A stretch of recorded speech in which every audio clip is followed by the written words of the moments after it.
Nesse tempo que nós temos juntos hoje, nós vamos ver duas coisas que o texto escancara de maneira bem simples. Nós vamos ver algo sobre o coração, a importância do coração, o que fazer com o coração, e vamos ver que outros órgãos do corpo têm tudo a ver com o coração. O autor, o sábio, fala sobre boca, fala sobre olhos e fala sobre pés. E como outros órgãos do seu corpo têm a ver com o seu coração e afetam o seu coração. O terceiro e último princípio para forjar um coração sábio, a terceira estratégia para forjar o coração sábio é essa: o coração define a sua vida. O coração define a sua vida. Volte sua atenção para o versículo 23 aí na sua Bíblia. Ele fala do coração, a centralidade do coração. E é bom destacar mais uma vez que na Bíblia, coração não é a dimensão dos seus sentimentos e das suas emoções, ok? Na Bíblia, na palavra de Deus, a referência ao coração é a referência ao centro de controle de tudo que você é, sente e faz. Por isso, e esse versículo deixa isso claro, o seu coração faz com que tudo aconteça. Dele depende toda a sua vida. No seu coração estão as suas crenças. No seu coração estão os seus amores. No seu coração estão as suas prioridades. Os seus vícios estão no seu coração. Os seus desejos. As palavras, as ações, tudo brota do seu e do meu coração. É isso que o autor quer dizer quando ele diz: dele procedem as fontes da vida.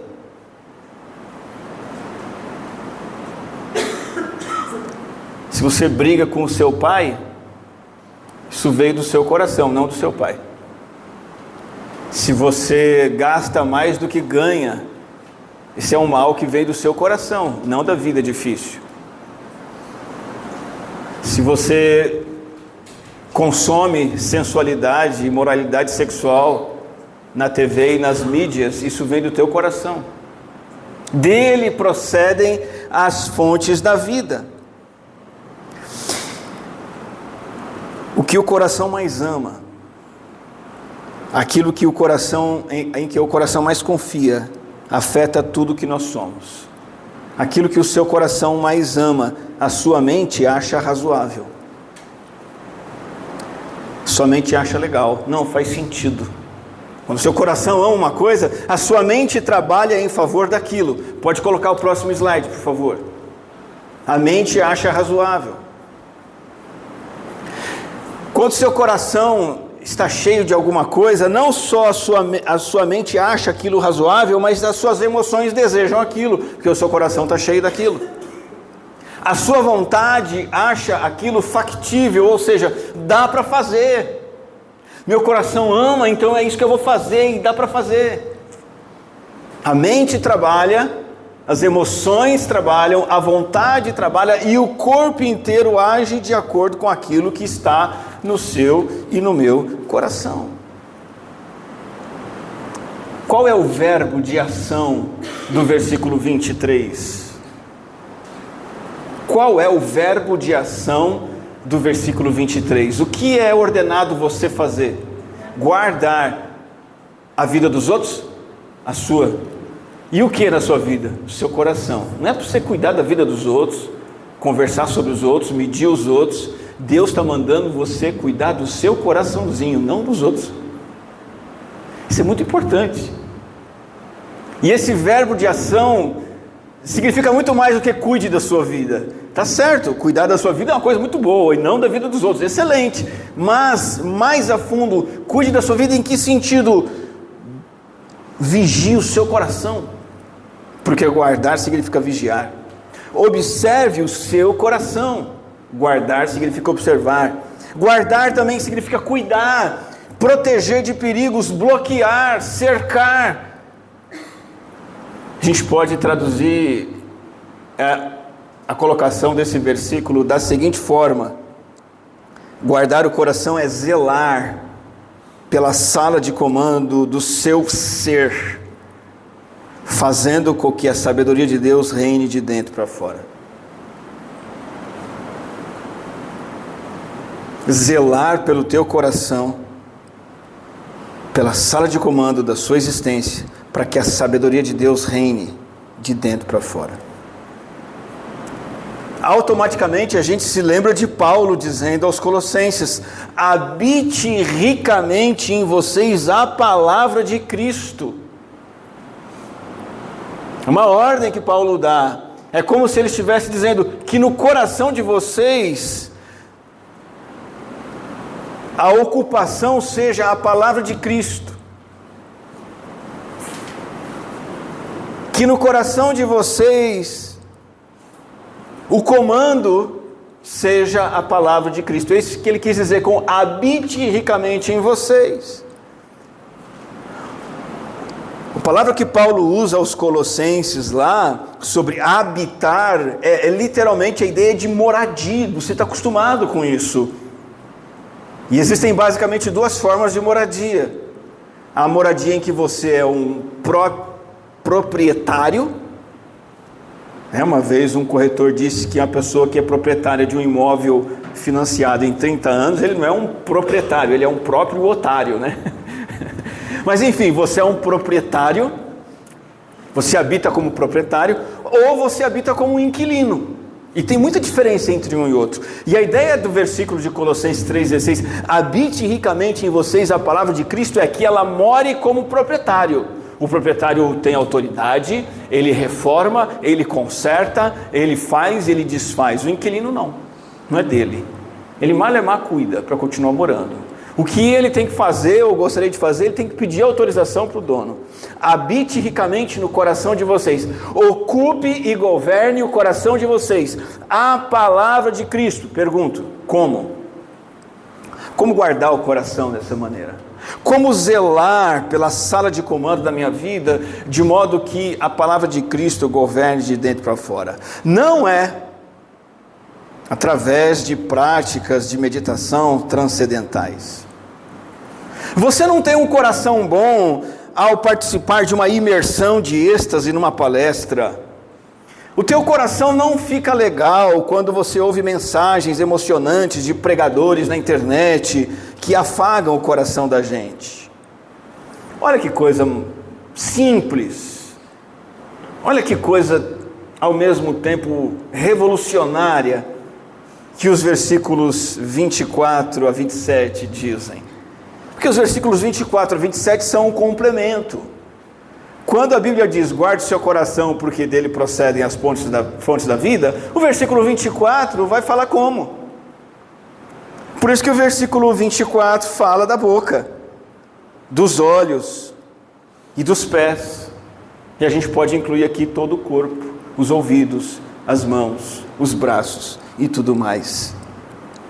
É através dos órgãos do nosso corpo que nós guardamos o coração. Boca, olhos e pés influenciam o nosso coração. Vou dar um exemplo. Olhos. Os nossos olhos influenciam a sala de comando da nossa vida.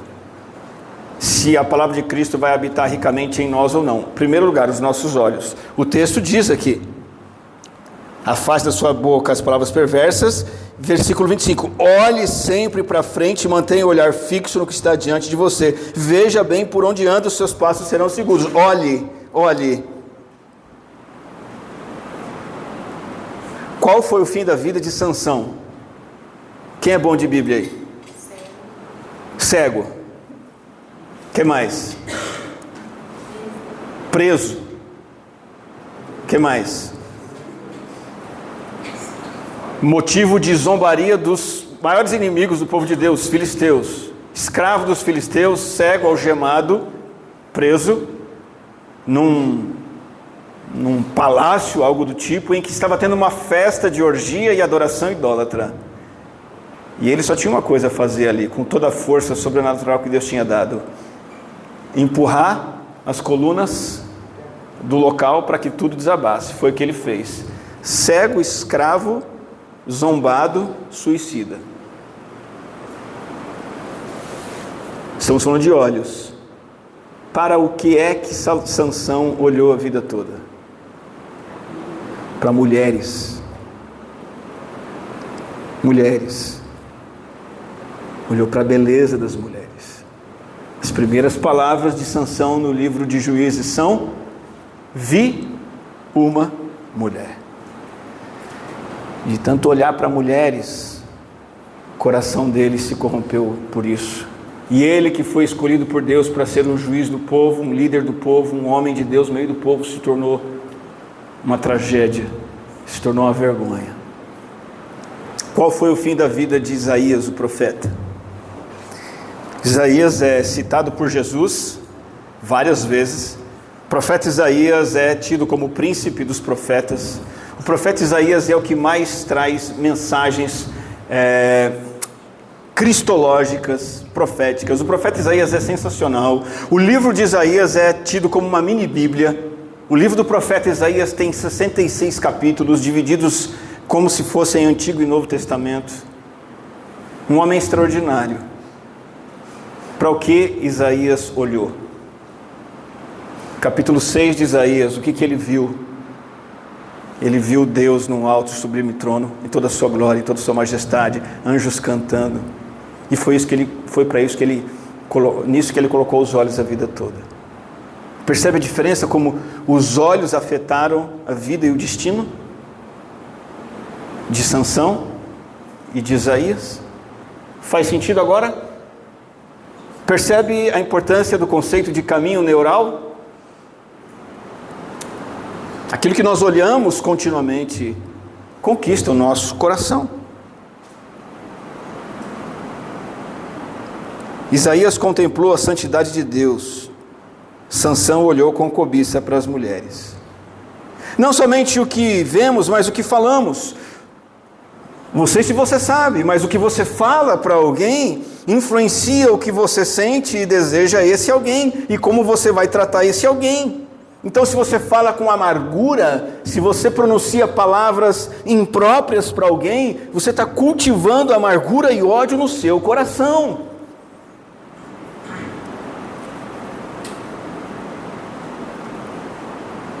Para onde você vai com seus pés?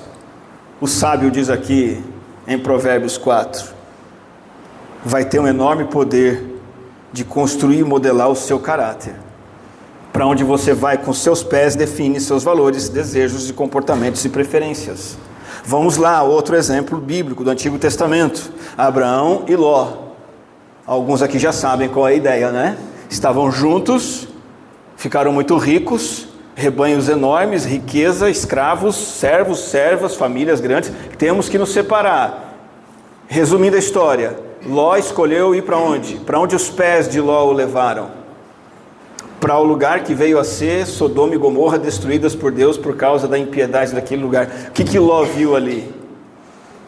Os pés dele o levaram para um lugar bom, legal, bacana, próspero. Ele nem se preocupou com o fato de Deus já ter dito que não era para fazer mistura com ímpios, com pagãos, mas ele foi lá e se misturou. Os pés de Ló levaram ele direto para pessoas que não temiam o Senhor. A vida de Ló foi uma tragédia. E Abraão? Abraão escolheu um outro lugar. Não era tão bonito assim, mas era um lugar onde ele poderia continuar desfrutando da comunhão com Deus. E ele se tornou o pai da fé. Só para você ter uma ideia, Ló perde tudo, perde a esposa, fica com as duas filhas armam para ter relação com ele e engravidam do próprio pai. Olha que tragédia. Por causa dos pés. Os pés levaram para onde ele não deveria ter ido. Percebe como as atitudes com os pés, com os olhos, com os lábios, modelam o coração e levam Abraão a amar o Senhor e levam Ló a se distanciar do Senhor?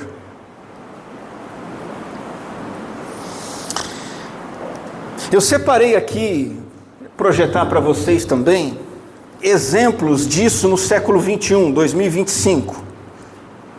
Exemplos do que o coração deseja, de tanto a gente vê nas redes sociais. Os brasileiros em 2025 estão cada vez mais imersos em um ecossistema digital diversificado. O que é esse negócio de ecossistema digital? Os dois principais, WhatsApp e Instagram.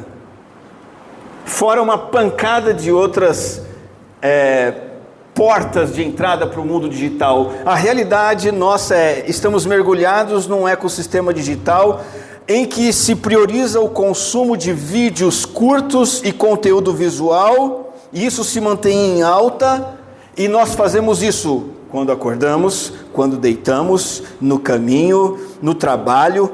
Era para estar estudando, mas está no ecossistema digital. Era para estar trabalhando, mas está no Instagram. Você está fazendo uma caminhada, mas está lá mexendo no celular. Você vai ao banheiro e está mexendo no celular o tempo todo. E o que se consome são vídeos curtos e imagens. Nesse ecossistema de vídeos curtos e imagem, os canais que mais chamam a atenção, número 1, isso é estatística, tá? Humor e entretenimento. O que é que o brasileiro está vendo nesse ecossistema digital? Esquetes, memes, vídeos engraçados. Humor e entretenimento. Estamos vendo música, mas é música assim, música bem simplesinha, chamativa, com dancinhas e videoclipes. O brasileiro está vendo também canais com estilo de vida, que fala de beleza, de moda, de viagem, bem-estar, culinária. Outro canal, outro conteúdo é o conteúdo de influenciadores, pessoas ditas influenciadoras. Então, ficam lá vendo a vida da pessoa. Como que ela acordou, o que ela tomou no café da manhã, qual suplemento ela tomou, quantos quilômetros ela correu, qual carro novo que ela tem, para onde ela foi viajar.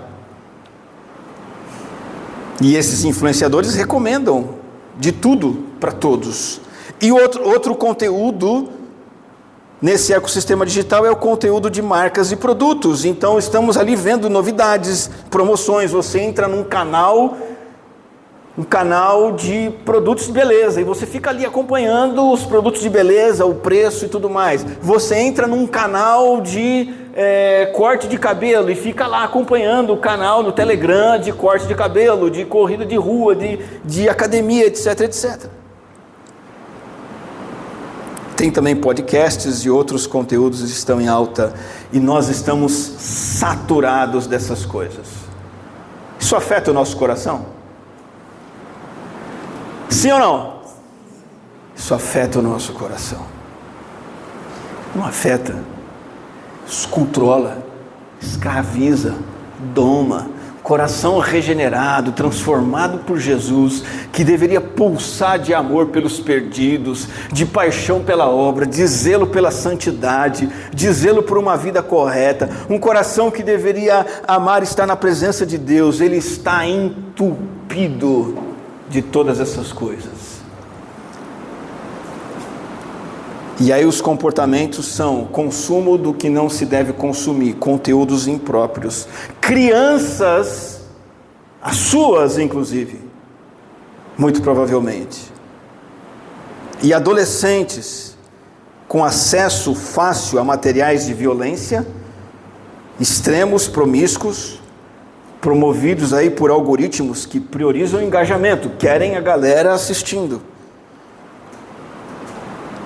E essa moçada está reproduzindo esses comportamentos. E essa moçada está se tornando uma moçada deprimida, ansiosa, cheia de vícios, distúrbios. O coração foi roubado. A própria ideia da ideologia de gênero, tão propagada hoje, você vê o poder de persuasão e captura de estímulos externos, como o autor de Provérbios está falando, por meio dos olhos, dos ouvidos, se chegou no coração das pessoas, de modo que elas realmente acreditam que eu posso ser, na verdade, uma mulher que sobrevive num corpo masculino, mas eu sou mulher. Não é porque isso é verdade, é porque ela ouviu e viu isso repetidas vezes, a vida inteira. Quanta gente precisa e vive com uma necessidade de validação social, né? Essa ideia de ter curtida, comentário, compartilhamento, se torna uma dependência tão grande, então, que você vai buscar reconhecimento se autopromovendo. Outro dia eu discuti com a Cris, eu jurei para ela que não. O perfil, a foto daquele perfil, daquela pessoa, não é a foto daquela pessoa que eu conhecia. Falei, não, o WhatsApp mudou, é outra pessoa. Ela disse, não, é a mesma, eu vou provar. Ela foi lá, conversou com a pessoa e era a pessoa. A pessoa botou uma foto que não tinha nada a ver com quem ela é. Ela não quer ser ela. Isso é um comportamento que vem do coração, produzido pelo que a pessoa está vendo e ouvindo o tempo todo. Ela precisa ser outra pessoa, o cabelo dela tem que ser outro, a boca dela tem que ser outra, o formato do rosto tem que ser outro. O coração foi roubado, e aí esse é o comportamento, necessidade de validação, que leva à falta de autenticidade. Criar uma imagem cuidadosamente editada para atender as expectativas externas. Entra também a comparação. De tanto consumir conteúdos de vídeo e imagens nesse ecossistema digital, as pessoas começam a comparar a vida delas com aquilo que elas estão vendo. E aí começa a buscar a perfeição inalcançável, e aí entra a frustração, decepção, ansiedade. Outro comportamento é o comportamento do consumo descontrolado, porque de tanto alimentar o coração com produtos e serviços fantásticos na internet, então teu coração ama aquilo e você se engaja naquilo, mas você não tem dinheiro para aquilo e você arruma um problemão que ninguém vai resolver.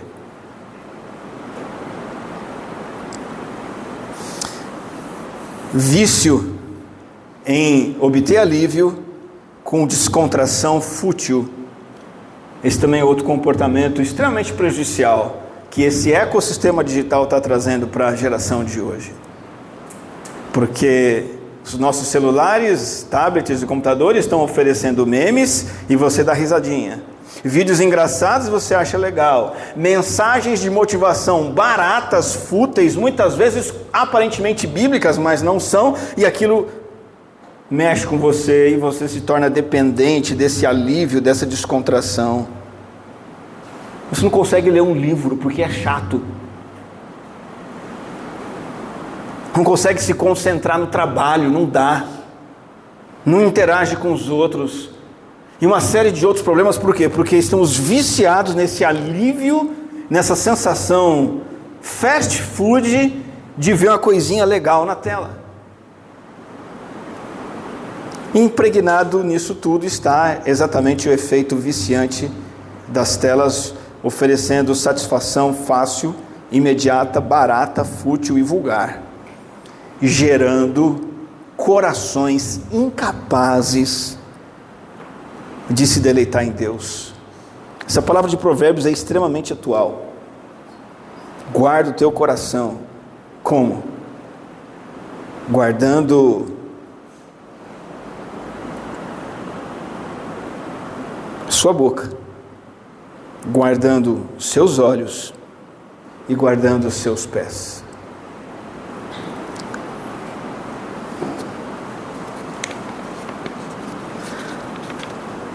Nós somos o que fazemos repetidamente. Quero propor a tese dessa mensagem agora. A prática da adoração produz sabedoria de coração. A prática da adoração produz sabedoria de coração. Você pode repetir isso comigo? Vamos ler juntos? A prática da adoração produz sabedoria de coração. Tudo isso que eu falei do ecossistema digital e o que ele está produzindo é a produção de tolice no coração. E agora eu quero propor o lado saudável da história. A prática da adoração produz sabedoria de coração. A melhor maneira de guardar o coração para a sabedoria é a adoração. Na adoração em que a sua boca, a sua mente, a sua imaginação, os seus olhos e todo o seu corpo são orientados para Deus. Adoração prática. O que você coloca no coração é tão importante quanto o que você coloca no prato. Chega um momento de uma enfermidade, de uma doença na vida de uma pessoa, que o médico diz assim: olha, a sua dieta é essa, é isso que você tem que colocar no seu prato e é isso que você tem que comer. O mesmo vale para a sabedoria.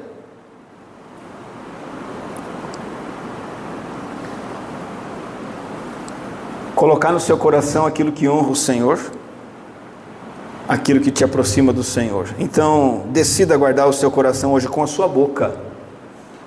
Guardar o coração com a boca, falando somente a verdade, falando somente aquilo que abençoa e edifica outros, falando as palavras da Bíblia, falando o que é certo, o que é correto.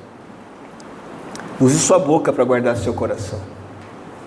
Decida guardar o seu coração com os seus olhos, olhando para os mandamentos de Deus, as verdades da Bíblia, os ensinos bíblicos, olhando para o texto bíblico, para os provérbios, para os salmos, para as mensagens dos profetas, com os seus olhos olhando para a história de Jesus nos evangelhos, para as cartas de Paulo, para o Apocalipse, com os seus olhos focados nas coisas de Deus que estão na Bíblia, com os seus olhos contemplando a beleza da criação e desviando os seus olhos, pouco a pouco, todo dia, de tudo que é lascivo, de tudo que é imoral.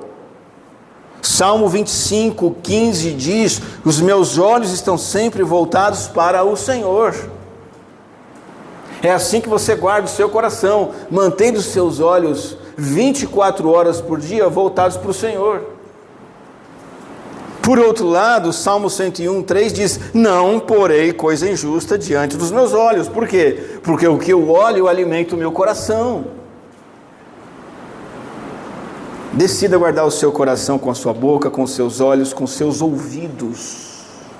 Com seus ouvidos. Assimilando palavras, frases, mensagens, músicas que fortaleçam sua fé, fortaleçam o seu caráter, o seu entendimento, que falem de Jesus, da pessoa de Jesus, da obra de Jesus. Decida guardar o seu coração com os seus pés, seguindo somente por caminhos, isto é, comportamentos corretos aos olhos do Senhor, e dirigindo-se somente a ambientes, a comunidades, a grupos saudáveis, justos e corretos. O Salmo 84, 10 diz: melhor é um dia nos teus átrios, é melhor eu com os meus pés ir para os átrios de Deus, é melhor um dia nos teus átrios do que 1000 em outro lugar. Prefiro ficar à porta da casa do meu Deus a habitar na tenda dos ímpios. É para onde os meus pés devem ir. E para onde os meus pés não devem ir? Salmo 119: afasta os meus pés de todo caminho mau, para obedecer à tua palavra. Somos o que fazemos repetidamente. Quem mente o tempo todo, vocês disseram, é mentiroso. Quem adora o tempo todo é um adorador e tem sabedoria no coração. Isso é um processo. Quem disse somos o que fazemos repetidamente foi William Durant. William Durant, ele é o fundador da GM. Um homem que foi um grande empreendedor e que fundou uma das maiores empresas do mundo. E ao dizer isso, nós somos o que fazemos repetidamente, ele está dizendo o seguinte: você não se torna fundador de uma mega empresa assim, com uma varinha mágica, com um insight espetacular. Não existe isso. Quando ele fala nós somos o que fazemos repetidamente, ele está dizendo o seguinte: eu sou o fundador de uma mega empresa porque eu repeti coisas virtuosas na minha vida sistematicamente até que eu pudesse chegar onde eu cheguei. E você tem que fazer o mesmo. E isso vale para a nossa vida cristã também. Faça repetidamente o que você deve fazer com seus olhos, com seus pés, com seus lábios. Olhe para as coisas de Deus, vá para a presença de Deus, louve e adore a Deus com seus lábios, Repita isso, repita isso, repita isso. Não economize nisso. Nós somos o que fazemos repetidamente. Quem adora é adorador e sábio. O que é que você tem feito? Para o que você tem olhado? O que é que você tem ouvido? Chegamos nesse momento, nessa série de mensagens, entendendo essas 3 estratégias para forjar o coração, para que de dentro para fora ele anseie a sabedoria. Nós aprendemos então em Provérbios que as ações moldam o coração, determinam a visão, e o coração então determina a sua vida e o seu futuro. Do coração procede tudo que você é, tudo que você faz. Eu concluo com essa frase: cultive um pensamento e colhe uma ação. Cultive uma ação e colhe um hábito. Cultive um hábito, colhe o caráter. Cultive o caráter e colha um destino. Vamos orar? Senhor, a prática da adoração produz sabedoria no nosso coração. Seja esse o nosso compromisso, essa a nossa decisão hoje, Senhor. Com os nossos olhos contemplar o Senhor, a sua palavra e a beleza da sua criação. Com os nossos pés, Senhor, ir para onde o Senhor quer que vamos. Ter o comportamento que o Senhor deseja que tenhamos.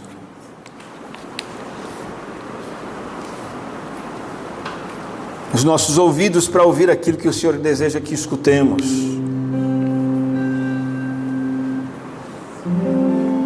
Todo o nosso corpo age em adoração ao Senhor para que o nosso coração seja inflamado de amor, devoção e sabedoria.